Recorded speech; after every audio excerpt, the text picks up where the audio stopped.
Kaixo, gaur bigarren modulo honetako seigarren saioa garatuko dugu. Eta ja ikusiko dugu, hasi ginen aurreko saioan, kurrikulumaren osagaietatik kontzeptu batzuk ikusi genituen, eta gaur ikusiko ditugu falta zaizkigunak. Horien artean, konpetentzia espezifikoak, ebaluazio irizpideak, oinarrizko jakintzak eta helburu eta adierazleak. Gogoratzeko. Zeri ematen dio garrantzia kurrikulum berriak? Ikaskuntza konpetentzialari, genero ikuspegiari, kurrikulumaren unibertsaltasunari, hezkuntzaren kalitatea hizkuntzetan, herritartasun demokratiko eta gizarte kontzientziari, eta ongizate emozionalari. Ikasturtea ez da gaika antolatzen, baizik eta ikasegoeren bitartez. Eta ikasegoera hauen ardatzak izango dira haurra ikasle prozesuaren erdigunean jartzen duena, kurrikulumaren printzipioak kontuan hartzen dituena, konpetentzietan oinarritutako ikuspegi batekin oinarrizko ezagutzak barneratzeko, aktibatzeko eta erabiltzeko diseinatua dagoen ikasegoera bat izango da, eta testuinguruan kokatuta egongo da. Hau da, esanguratsua eta integratzailea izan beharko da. Laburtuz, haurren eskubideak kontuan hartuko ditugu, hezkuntza inklusiboa kontuan hartuko dugu, eta horretarako ikaskuntza diseinu unibertsalaren printzipioa aplikatu beharko dugu, garapen iraunkorreko helburuak, hau da, Agenda 30ekoak, hezkuntzari dagokionez horiek ere kontuan hartuko ditugu, genero berdintasunaren ikuspegia ere, etapa guztietan, hezkuntza digitalaren garapena eta konpetentzietan oinarritutako hezkuntza pertsonalizatua. Kurrikulum eredu berriaren printzipio eta xedea kontuan hartunda, hainbaten elementu zehaztu dira. Lehenengokoa irteera profila. Azken batean, guk zehaztuko dugu ikasleak nola, zelako perfilarekin aterako diren ikaskuntza, derrigorrezko ikaskuntza bukatzen dutenean. Irteera profilak funtsezko konpetentzien eta horien deskriptoren bitartez hezkuntza sistemaren printzipioak eta helburuak zehazten ditu. Ikasle guztiek derrigorrezko hezkuntza amaitzean lortu beharreko konpetentzien maila identifikatzen du irteera profilak. Beraz, irteera profila, deskriptoren bidez adierazita, funtsezko 8 konpetentziekin lotuta egongo da. Funtsezko 8 konpetentzia horiek egongo dira lotuta konpetentzia espezifikoekin. Kontutan edukita konpetentzia espezifikoak eremu arlo edo ikasgai batekin lotuta daudela. Eta horietatik bakotzak izango ditu bere ebaluazio irizpideak. Ebaluazio irizpide horietatik jaioko edo sortuko dira oinarrizko jakintzak, lehen edukiak, aipatzen aurreko dekretuko edukiak izango liratekenak, eta horiekin sortuko ditugu ikas egoerak. Kontutan edukita eta oneri gehituta, ze metodologia erabiliko dugun, ze ebaluazio erabiliko dugun, eta ze idu printzipio erabiliko ditugu. Kurrikulumaren ardatz diren konpetentzia espezifikoak, esan dugu ikasgai bakotzak, arlo edo eremu bakotzak dituenak, horiek eraikitzeko erreferentzitzat helburu orokorrak hartuko dira. Eta helburu orokor horiek egongo dira oinarrituta bai 21. mendeko erronketan, baita garapen iraunkorreko helburuetan. Eta oinarrizko hezkuntza amaitzean ikasleek duten irteera profilarekin lotuko ditugu. Konpetentzia espezifikoak ebaluazio irizpideen bidez ebaluatzen dira. Kontutan eduki, kurrikulum berrian guk ebaluatu behar duguna konpetentziak direla.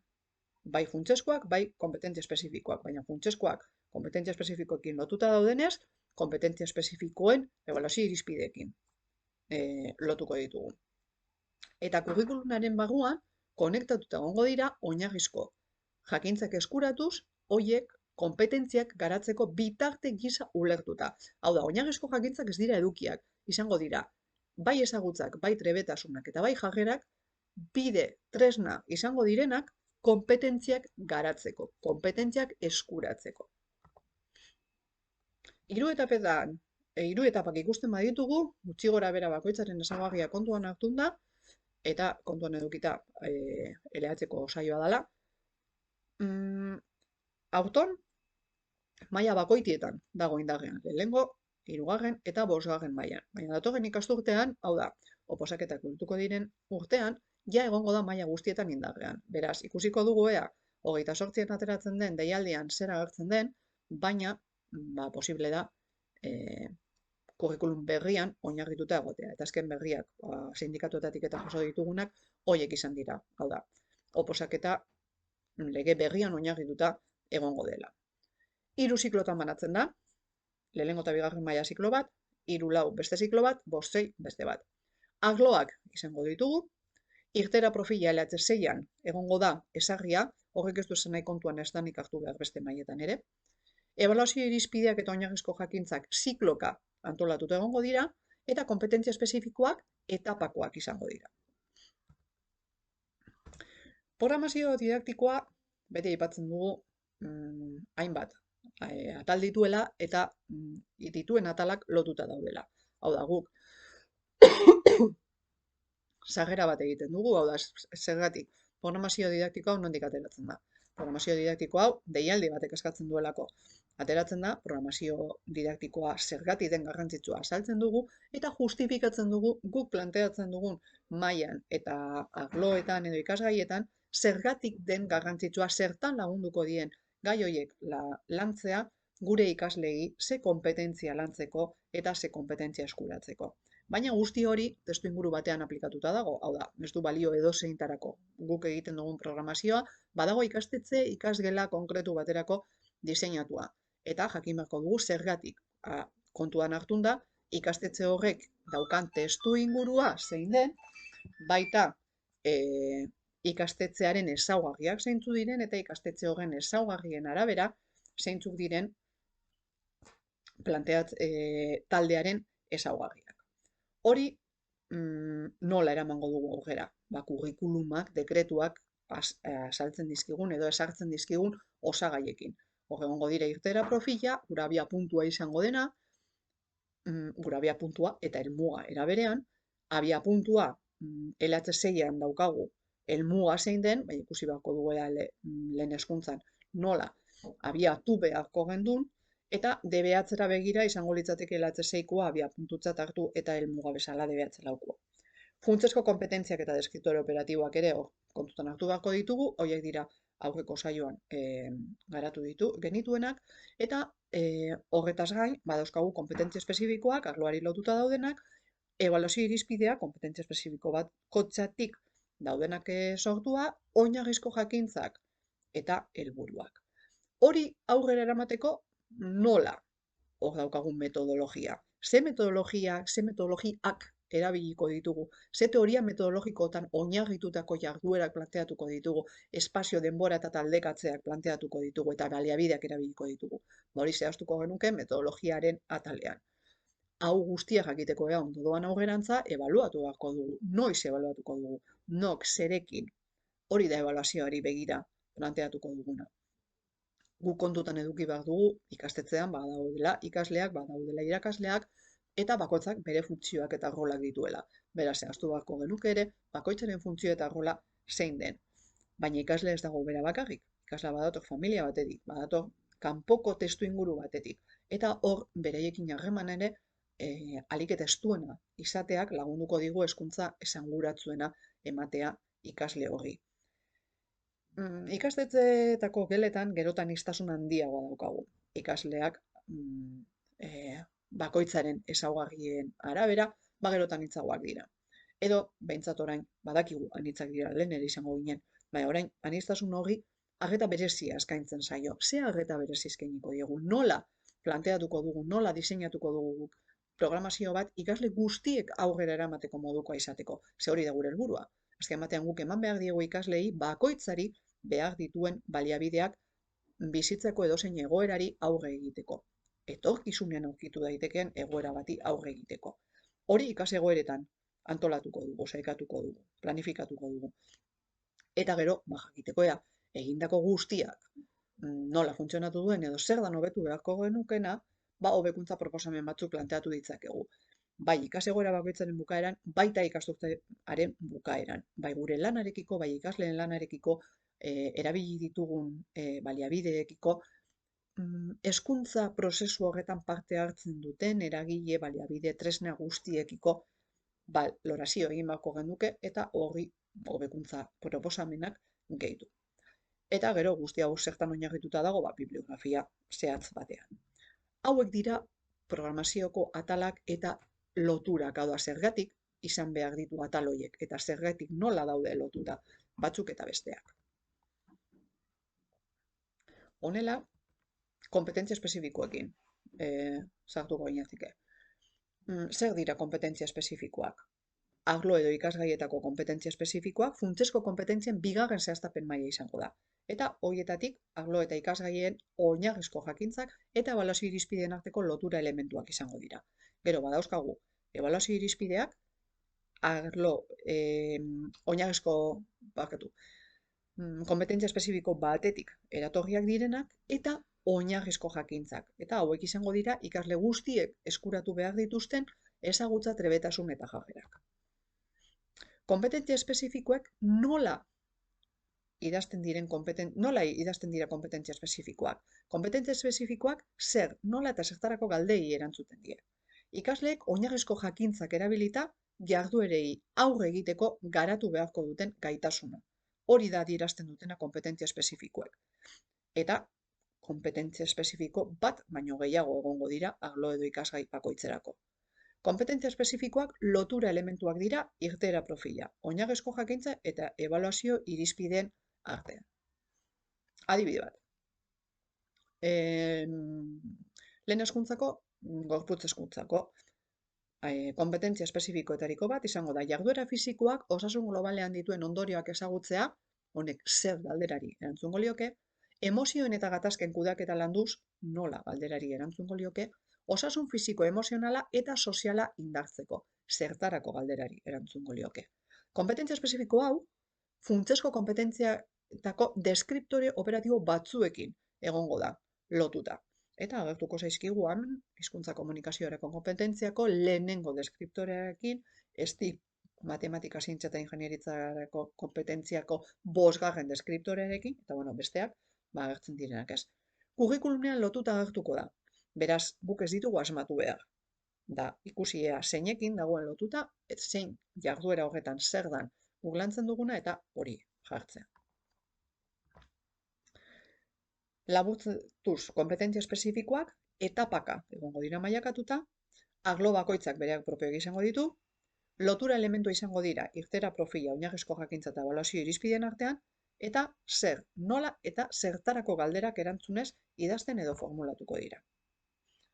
Ingurunearen ezagutzako kompetentzia ingurunea, gizarte eta kulturaren ingurunearen ezagutza, eta hemen guztia duela jarri, kompetentzia espezifikoa, zein hauek izango lirateke. Ikusten dugun bezala, hemen agertzen da kompetentzia espezifikoa, eta gero agertzen da, bukaeran, hor laburdurak eta zenbakia. Eta horiek izango lirateke, kompetentzia espezifiko hori, ze funtsezko kompetentzietako deskriptore operatiboekin lotuta dagoen.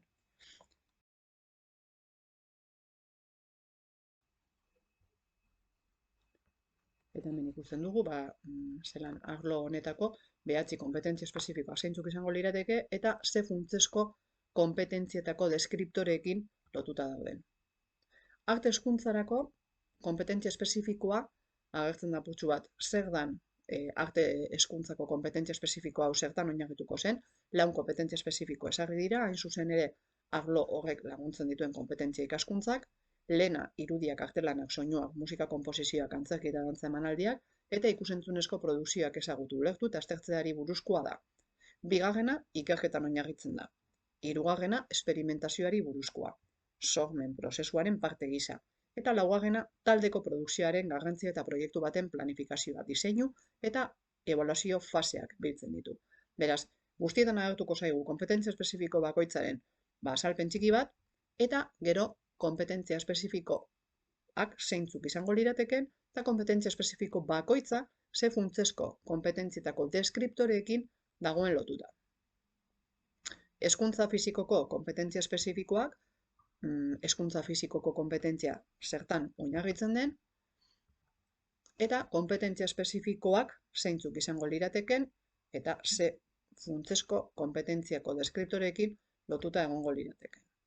Euskara eta literatura eta gaztelania eta literatura, hemen Euskara eta literatura eta gaztelania literatura batera doaz, ikasgai honek kompetentzia espezifiko berdinak lantzen ditu, bakoitza zer desberdinean, hizkuntza desberdinean, baina hor hizkuntzari ematearen garrantzia, hau da, euskara eta literatura lantzea edo gaztelania eta literatura lantzea kompetentzia espezifiko berdinak landu beharko dira eta lortu beharko dira eta funtsezko kompetentzietako deskriptore berdinekin lotuta egongo dira. Kasu honetan, 10 dituzte. Matematikatarako kompetentzia espezifikoa zeintzu diren. Eta kompetentzia espezifikoei dagokionez, hori izango litzateke. Zuek zer ipini behar duzu programazioan? Kompetentzia espezifikoa zer den, zertan oinarritzen den, zeintzu diren kompetentzia espezifikoak zuen programazioan landuko duzuen, edo dituzuen arloen ingurukoak, eta ze funtsezko kompetentzietako deskriptorekin lotuta daude. Ebaluazio irizpideei dagokionez, arlo edo ikasgaietako kompetentzia espezifiko bakoitzerako ebaluazio irizpideak zehazten dira. Ikasegoeretan ebaluazio adierazleak zehaztea beharrezkoa da, eta hauek ez daude kurrikulumean. Hau da, ebaluazio irizpideak dira orokorrak eta ebaluazio adierazleak guk sortu beharko ditugu, ez dira kurrikulumean agertzen. Hauek ebaluazio irizpideak zikloka antolatuta daude, eta zer eta nola galderei erantzuten die. Adibidez, lehen ikusi dugun, lehen hezkuntzako jarduera fisikoko kompetentzia espezifikoaren horren ebaluazio irizpideetariko bat izango litzateke jarduera fisikoaren onurak esperimentatzea, zer galderari erantzuten dio, bizimodu aktiboaren oinarriak ezartzen hasita. Nola? Aurreko kompetentzia espezifikoaren ebaluazio irizpide izango litzateke. Eta bakarrik balioko du aurreko kompetentzia espezifikoaren ebaluazio irizpide bezala. Oinarrizko jakintza eremu, arlo edo ikasgaien berezko edukiak osatzen dituzten ezagutzak, trebetasunak eta jarrerak dira. Eta beraiek eskuratuz gure ikasleek garatuko dituzte kompetentzia espezifikoak. Berezitasuna zein da? Ebaluazio irizpidetatik jaiotzen direla. Adibidez, heziketa fisikoko oinarrizko jakintza batzuk, edo horietariko bat, izango litzateke. Osasun fisikoa, bizimodu aktiboaren ondorio fisiko onuragarriak. Elikadura osasungarria eta hidratazioa. Mugimen praktika prestatzea, kirol jantziak eta gorputz higieneko ohitura orokorrak. Hau izango litzateke, adibidez, heziketa fisikoko oinarrizko jakintzetariko bat.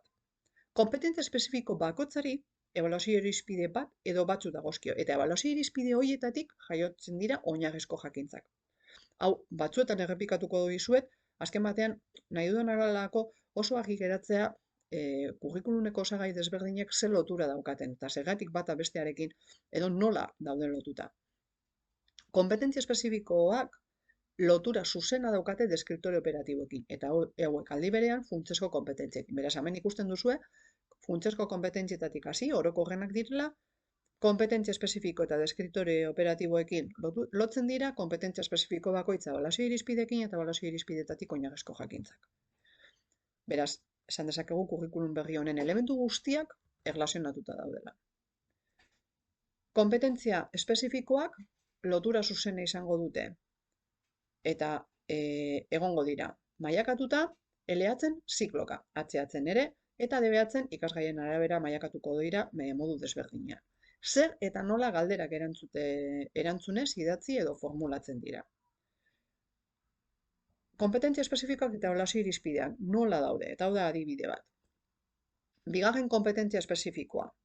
Ziurtasunik gabeko inguruneetako egoera psikomotorretan jardutea. Nok bere burua ezagutzeko, autoerregulatzeko eta gaitasun fisikoak hobetzeko ekintza eskemak barneratuz. Hori da kompetentzia espezifikoetariko bat. Kompetentzia espezifiko bakoitzak ikusten duzu hemen 3 zutabe agertzen direla. Zutabe bakoitza izango da ziklo bakoitzerako ebaluazio irizpidea. Kasuan, ezkerreko zutabe izango litzateke lehenengo ziklokoa, erdikoa bigarren ziklokoa eta eskumaldekoa 3. zikloko ebaluazio irizpidea. Kompetentzia espezifiko horretakoak. Beraz, orain arte ikusi dugunarekiko, kompetentzia espezifikoak zer nola da zertarako galdei erantzuten die eta kurrikulumean letik aukeratzen ditugu, Ebaluazio irizpideak zer eta nola galderei erantzungo die eta kurrikulunean agertzen dira, baina helburuak eta lorpen adierazleak guk sortu behar ditugu eta ez dira kurrikulunean agertzen. Helburuak zer galderei erantzun behar die eta lorpen adierazleak oraindik ez dago oso argi. Hor jartzen du ea den formularekin idatziak izan daitezke, baina hori ez dago oso argi. Beraz, hori nahiago dut kontuan ez hartzea. Gero, adierazleak sortzerako orduan ikusiko ditugu ereduetan zer erabili duten, hau berritzegunekoei ere galdetu nielako, helburuak bai oso argi zegoen zer galderari erantzun behar ziela, baina lorpen adierazleak ez zegoen oso argi, eta beraiek ere ez zidaten jakin erantzuten. Beraz, hor ikusiko dugu, baina kurrikulunak zer dan dakarrena edo nola planteatzen duen. Ingurunaren ezagutza edo ingurune, gizarte eta kultura ingurunearen ezagutzaren ebaluazio irizpideak, ikusten duzu hor lehenengo konpetentzia espezifikoa zein den, eta ebaluazio irizpideak nola agertzen diren 3 ziklotan banatuak. Bigarren konpetentzia espezifikoaren ebaluazio irizpideak zeintzuk izango lirateken, hirugarrenekoak, eta horrela agertuko zaizkizue kurrikulunean, edo kasu honetan hemen, konpetentzia espezifiko bakoitzak ziklo bakoitzean dituen ebaluazio irizpideak. Eta honela arlo guztietan, arte hezkuntzan, ze ebaluazio irizpide izango lukeen lehenengo konpetentzia espezifikoak ziklo bakoitzean, hezkuntza fisikoaren konpetentzia espezifiko bakoitzari egokitzen zaizkion ebaluazio irizpideak ziklo bakoitzerako, euskara eta literatura eta gaztelania eta literaturari dagokionez ere nola agertzen diren, nola lotuta dauden, matematikarako, matematika arloko ebaluazio irizpideak konpetentziekin lotuta nola osatzen diren, eta ebaluazio irizpideen inguruan hori izango litzateke. Zer da programazioan jarri behar duguna? Zer diren? Ebaluazio irizpideak zer diren, zertarako diren beharrezkoak eta nola zerekin dauden lotuta. Oinarrizko jakintzak, esan dugu ere ebaluazio irizpideetatik jaiotzen, eratortzen direla, eta ebaluazio irizpideak konpetentzia espezifikoekin lotuta daudenez, hauek ere lotura hori badaukate. Oinarrizko jakintza eremu arlo ikasgaien berezko edukiak osatzen dituzten ezagutzak, hau lehen ere aipatu dugu, zergatik jakiteko ebaluazio irizpideak nondi datozen ere. Edo ebaluazio irizpideetatik zer dan gero ondorioztatuko dena. Azken batean, oinarrizko jakintzak ezagutza, trebetasun eta jarrerak dira. Eta erabiliko ditugu izango dira gure tresna gaitasunak lantzeko. Lehengo edukiak bezala, lehengo edukiak ere, hiru motatako edukiak genuzkan, Heziberri eta, edo, 226/2015 dekretuan, eta horiek ere tresna bezala erabiltzen genituen kompetentzia disiplinarteko edo zeharkako kompetentziak eskuratzeko. Orain, kurrikulum berriarekin oso antzeko da, baina hemen lotura egiten da ebaluazio irizpideekin. Ebaluazio irizpideak daudelako kompetentzia espezifikoekin eta funtsezko kompetentziekin lotuta. Beraz, bai oinarrizko jakintzak ere, badaude 3 oinarrizko jakintza edo helburu oinarrizko jakintzak edo nola dauden sailkatuta edo zer diren, edo formulatuta. Badaude ezagutzak, badaude trebetasunak eta badaude jarrerak. Adibidez, oinarrizko jakintzetariko bat, da lehen aipatu duguna, eta hori nola egongo litzateken, hau, da lehen ikusi dugun diapositiba berdina. Ikusteko lotura nola dagoen egin da ebaluazio irizpide, oinarrizko jakintza funtsezko kompetentziak. Edukiak osatzen dituzten ezagutza, trebetasun eta jarrerak dira. Edukiak oinarrizko jakintzak. Batzutan erabiliko dugu edukia hitza, beste batzutan oinarrizko jakintza, noiz zein ez dagoen ez oraindik zehaztuta eta terminologia egokia erabiltzea oso garrantzitsua denez, kurrikulunarekin lotuta dagoena oinarrizko jakintza bezala erabiliko dugu. Eta orokortasun eduki bat, barruan dagoen mamia hitz egiten dugunean, erabili dezakegu eduki hitza. Baina kurrikulunaren osagaiarekin erlazionatuta dagoenean, oinarrizko jakintza erabiliko dugu. Eta hola, guretzako ere errazagoa izango da desberdintzea zertaz ari garen. Hemen edukiak nahi eta ipinita dago, azalpen hori emateko, hau da. Noiz erabiltzen dugu edukiak hitza, noiz oinarrizko jakintzak. Egia da, ez dakit zein puntutara arte sartuko diren terminologiako zehaztasun horietan. Baina, behintzat guk argi izatea. Gero erabiltzen dugun moduan, hori ja bakoitzaren esku geratuko da.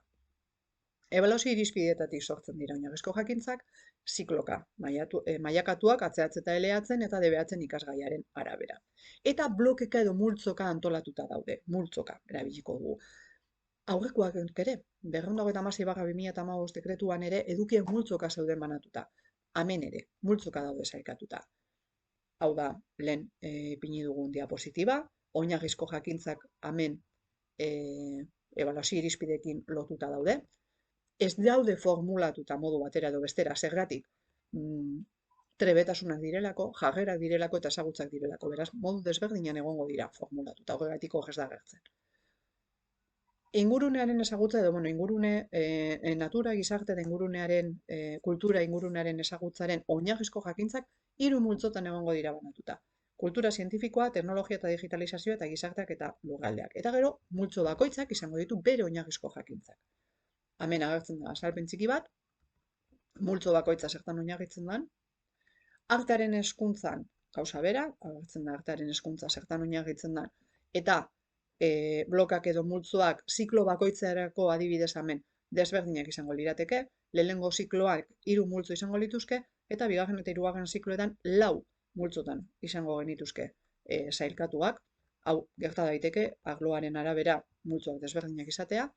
Hezkuntza fisikoaren oinarrizko jakintzak azalpen txiki bat agertzen da, eta bloke edo multzoak izango lirateke hemen agertzen direnak, euskara eta literatura eta gaztelania eta literaturaren oinarrizko jakintzen azalpen txiki bat, eta kasu honetan ere 4 multzotan egongo lirateke sailkatuta, matematikaren oinarrizko jakintzak, hemen ikusten ditugu ja multzo batzutan sailkatuta dauden, kasu honetan 6 multzotan,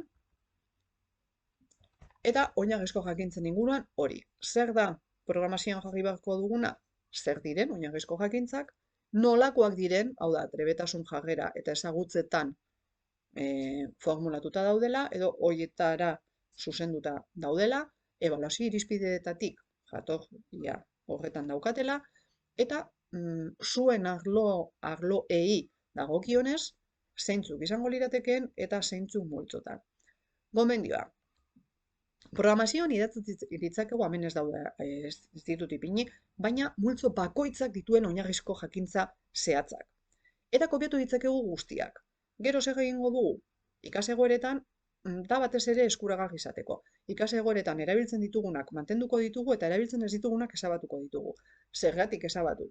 Guztiak ez ditugulako zertan erabili behar. Azken batean oinarrizko jakintzak ziklokoak dira, ziklo horretan landu beharrekoak, eta guk programazioan maila baterako egingo dugu, ikasturte baterako. Beraz, ez ditugu zertan danak guztiak erabili behar. Baina, berdin ez erabiltzeko hainbatetan, eta beste batzuk ez erabiltzeko inoz, ondo legoke, gomendioa da, oinarrizko jakintza guztiak zerrendatzea, azkenean kopia-pega egitea da. Beraz, horrek ez dizue suposatzen lan extra handia horik. Baina gero bai erraztuko dizue ikasegoerak egiterako orduan ze oinarrizko jakintzarekin lotzen dituzuen jarduera batzuk eta beste batzuk. Eta errazago egingo zaizue gero programazioaren atal orokorrean ustea erabili dituzuenak eta ezabatzea erabili ez dituzuenak. Kolore desberdinez joan alzarete pintzen hau, jasota, hau jasota, hau jasota. Bai? Eta goaz azkenengo kurrikulumeko osagaietatik azkenengo kontzeptuarekin helburuak eta adierazleak. Ikasegora bakoitzan helburu batzuk zehaztu beharko dira. Hemen kontutan eduki behar dugu helburuak 2 motatakoak izango direla gure programazioan eta gure ikasegoeretan. Batzuk izango dira helburu orokorrak eta horiek egongo dira lotuta 21. mendeko erronkekin eta garapen iraunkorreko helburuekin, eta beste batzuk izango dira helburu zehatzagoak, joango direla ikasegoera horren gaiarekin zuzenean lotuta. Eta horiek guk sortu behar ditugu. Kasu honetan, horietaz hitz egiten gaude.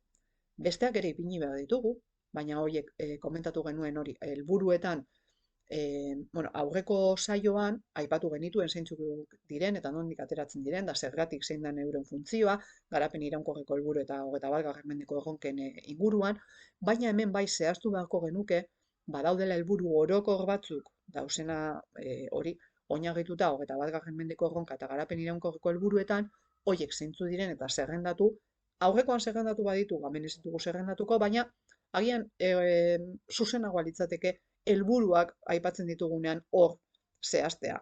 Orokorrak eta zehatzak zeintzuk izango diren, orokorretan zerrendat guztia jartzea, gero hoiek erabiltzen ditugunak mantendu eta ez ditugunak erabiltzen ezabatu ditzakegulako, eta zehatzetan guk sortuko ditugula adieraziz eta zer diren zertarako balio duten da zein den beraien helburua. Eta adierazleekin gauza bera.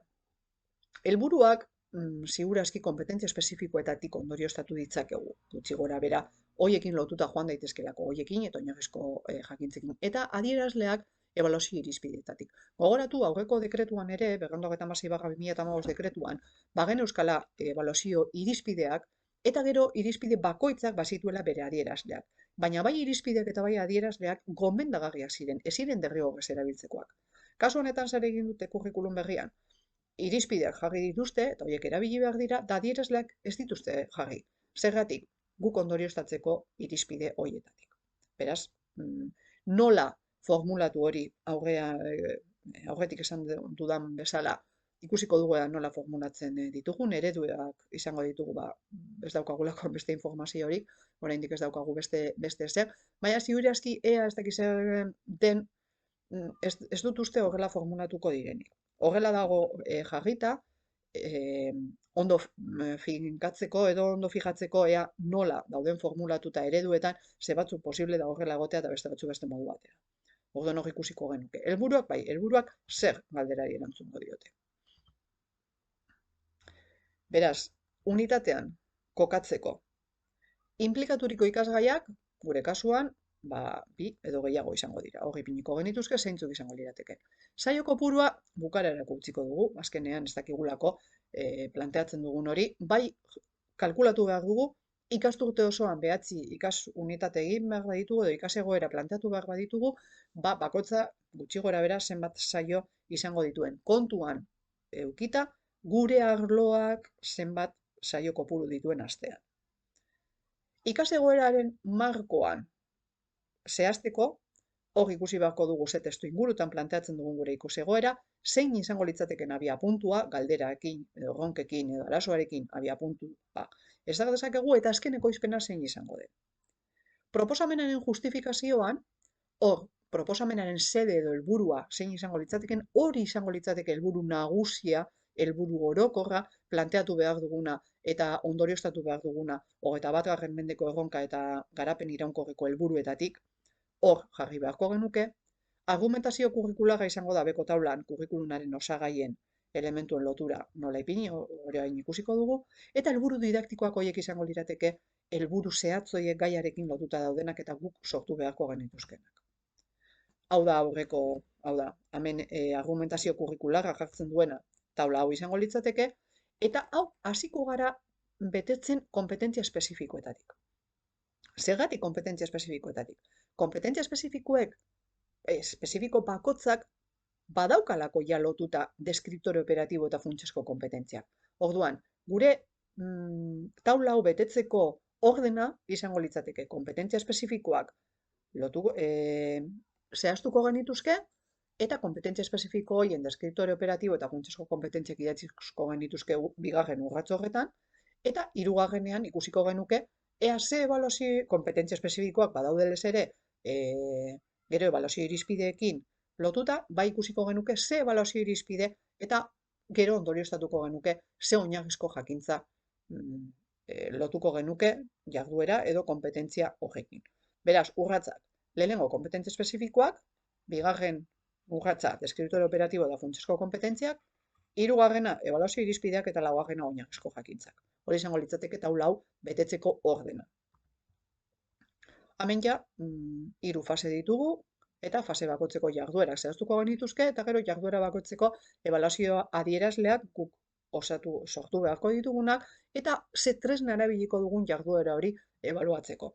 Kontutan eduki jarduera guztiak ez dira ebaluagarriak izango. Orduan, posible da batzuk ipintzea eta beste batzuk ez lotzea. Kasu honetan ikusten baduzu txantilloia ez agertzen jarduera bakoitzeko ebaluazio adierazle eta ebaluazio tresna. Ebaluazio adierazleak agertzen dira faseari begira eta ebaluazio tresnak ere, naiz eta jarduerak zehaztuta egon, lehenengo, bigarren, hirugarren eta laugarren horietan. Gero, metodologia guzti hau ze metodologiatan oinarrituta eramango dugu aurrera. Printzipioak, metodologiaren printzipioak, ze metodologia mota erabiliko ditugun, ze idu. Hor gogoratzen duzue, aurreko saioan, idu planteatzen genuenean, esaten genuen 3 printzipio daudela, idu datorren saioan planteatuko dugu. Bueno, hor ikusiko dugu, idu 3 printzipiotan oinarrituta dagoela eta printzipio bakoitzak badituela bere jarraibideak. Ba, hemen ipini beharko genituzke printzipio, ze jarraibide erabili dugun gure ikasiegoera honetan. Antolakuntzan, taldekatzeak nola egin ditugun, gelak nola erabiliko ditugun, ze espazio erabiliko dugun, baliabideetan, ze baliabide erabiliko ditugun, bai manipulagarriak, bai digitalak, bai analogikoak, bai pertsonalak, eta ebaluazio prozesua eta tresnak, hemen izango lirateke, aurrekoan ja, zehaztu dugu hemen, ze ebaluazio tresna erabiliko dugun, ba, fase bakoitzean, hemen izango litzateke, zerrendatzea pizka bat, eta ebaluazio prozesua noiz izango da, noiz ebaluatuko dugu. Eta honekin guztiarekin bukatuko genuke laugarren atala programazioko laugarren atala dala kurrikulumaren osagai desberdinak. Honekin, beraz, orain egin beharko zenuketena da atal horiek osatu, kompetentzia espezifikoak, ebaluazio irizpideak, oinarrizko jakintzak eta helburuak, zehaztuta aurreko esan dudan bezala, bakoitza zer den, zerekin lotuta dagoen, ze kurrikulumeko ze beste osagairekin lotuta dagoen, ze harreman daukan, nola formulatu daiteken, eta guk sortu behar baditugu edo kurrikulumen agertzen dire. Helburuetan bai jarriko genuke, helburu orokorrak, 21. mende eta garapen iraunkorreko helburuekin lotuta egongo liratekeela, eta helburu zehatzak guk sortuko ditugula, eta datorren saioan ikusiko dugu aniztasuna, idu eta ikaskuntza diseinu unibertsala, eta hor, esan dizuet, hemen egon garenean ikusten hemen printzipioak, metodologiako printzipioak, idu, modelo pedagogikoa, bai hemen agertuko da printzipio metodologikoak zeintzu diren. Baina datorren saioan ikusiko dugu ikaskuntza diseinu unibertsal horrek zertan lagunduko digun, ahalik eta anitzena izateko gure ikasegoera, eta ahalik eta ikasle gehienek aurrera eramateko printzipioz guztiek eramateko moduko jarduerak planteatu ditzakegun idu printzipioa kontutan edukita. Beraz, honekin, saio hau bukatuko litzateke, eta edozein zalantza edo galdera, idatzi behar duzuen bestetan.